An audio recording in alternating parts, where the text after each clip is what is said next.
News కి స్వాగతం। ఈ రోజు వార్తా విశేషాలు। ఇవాళ మాజీ ముఖ్యమంత్రి వర్యులు వైఎస్ఆర్ కాంగ్రెస్ పార్టీ అధ్యక్షులు వైఎస్ జగన్మోహన్ రెడ్డి గారి మీద వారి కుటుంబ సభ్యుల మీద సోషల్ మీడియాలో అనుచిత వ్యాఖ్యలైతేనేమి మార్పింగ్ చేసి వేరే వాళ్ళ ఫోటోలను పెట్టి అసభ్యంగా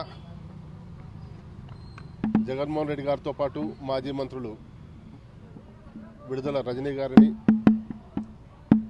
ఆర్కే రోజా గారిని వారి ఫోటోలను మార్పింగ్ చేసి అసభ్యంగా చిత్రీకరించిన వైనాన్ని మేము ఈరోజు పోలీస్ స్టేషన్లో కంప్లైంట్ చేయడం జరిగింది। తెలుగుదేశం పార్టీ కార్యాలయం నుంచి ఈ కార్యక్రమాలు నడుస్తూ ఉన్నాయి। దీని వెనుక కూటమిలో ఉన్న మంత్రి లోకేష్ గారి పాత్ర ఉంది। వారి మీద మేము ఈరోజు కంప్లైంట్ చేయడం జరిగింది। చర్యలు తీసుకోవాల్సిందిగా పోలీస్ డిపార్ట్మెంట్ కనుక్కోవడం జరిగింది। ఏ విధంగానైతే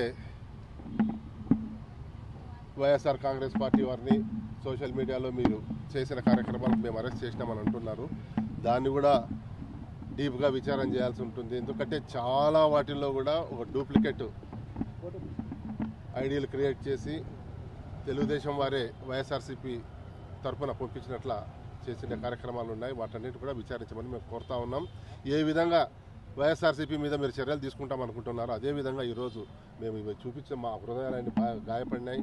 ఈరోజు యేసుక్రీస్తు గారి మొహంలో కూడా జగన్ గారి మొహాన్ని మార్ఫింగ్ చేసి రెండు మతాల మధ్య చిచ్చు పెట్టే కార్యక్రమం చేస్తూ ఉన్నారు।